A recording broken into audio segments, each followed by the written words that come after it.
אנחנו עכשיו רוצים לומר שלום לנמרוד האן, איתנו? כן, שלום.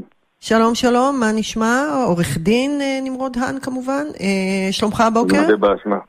מודה באשמה, אם עורך דין מודה באשמה, אנחנו פה בבעיה. כן, איתך אנחנו רוצים לדבר על תושב צפת, שבעלים של חברת קייטרינג, שפתאום גילה בדרך הרשת החברתית שהכשרות של העסק שלו התבטלה. נכון? נכון מאוד. למה? מה קרה? למה ביטלו לו?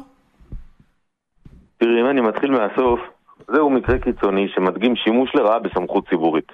מועצה דתית שללה כשרות מעסק קייטרינג מבוסס בצפת בגין חוב שולי על סך 500 שקלים. רגע, לפני שאתה ממשיך. אם אני לא משלמת למועצה הדתית תשלום שוטף של 20 שקל, אוקיי? לא 500, אוקיי? יש להם את הסמכות לבטל לי את הכשרות? מה הקשר בין אחד לשני? כי הם נותנים כשרות, אז צריך לשלם להם על זה?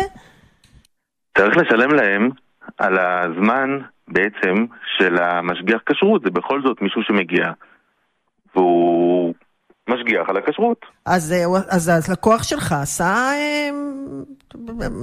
עבירה, לא? מה, כאילו מגיע לו, לא?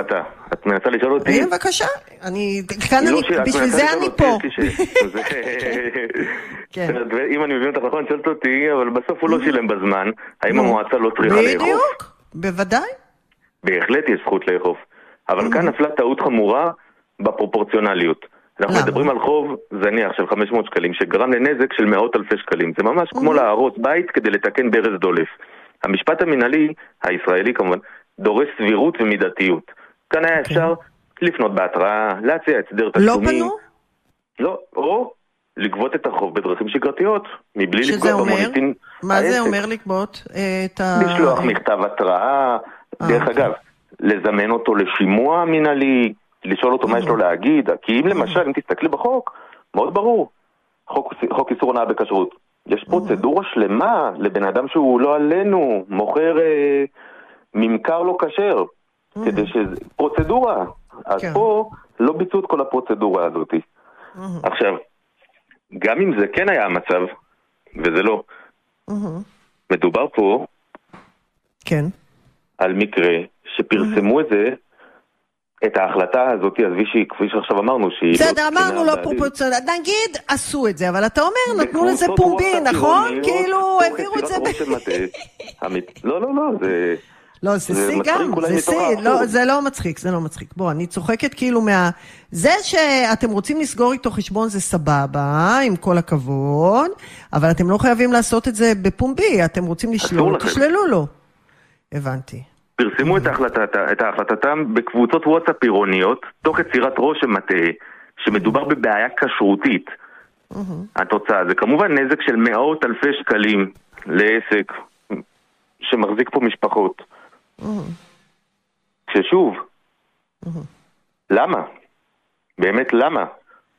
למה? כדי להפעיל עליו לחץ מתון, אני יודע למה. או בלתי מתון. הבנתי, אז אתם מה עושים עם העניין הזה?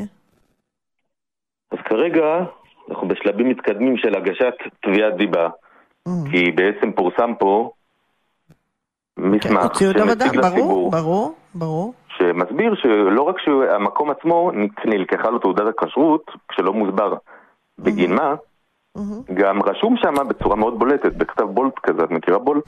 רשום שמה לא לפנות אליו לקבל הסברים. אל דברו איתי, אל תפנו אליי, יפה. בקיצור, נחמד לנו מאוד, אנחנו נראה מה יקרה עם התביעה הזאת, וסתם עצה למועצה הדתית, זה בסדר, אתם רוצים לשלול כשרות, לא חייבים לעשות את זה בפומבי, נגיד. תודה, אדוני, תודה רבה. אני רוצה להגיד עוד משפט ברשותך. כן, ממש משפט, כי נגמר לנו הזמן, כן. תראה, המסר הוא פשוט, גופים ציבוריים צריכים לזכור שיש להם כוח עצום שיכול להרוס פרנסות. נכון. עם כוח כזה באה אחריות. לפעול בסבירות, מידתיות ובהגינות. אי אפשר להשתמש בסמכות ציבורית כדי לפגוע בעסקים קטנים, בגין חובות זהירים, בלי לבצע הליך מנהלי. זה לא רק פוגע בבעלי העסקים, אלא גם בביטחון הכלכלי של כל האזור. כן, תודה, עורך דין נהן, תודה רבה.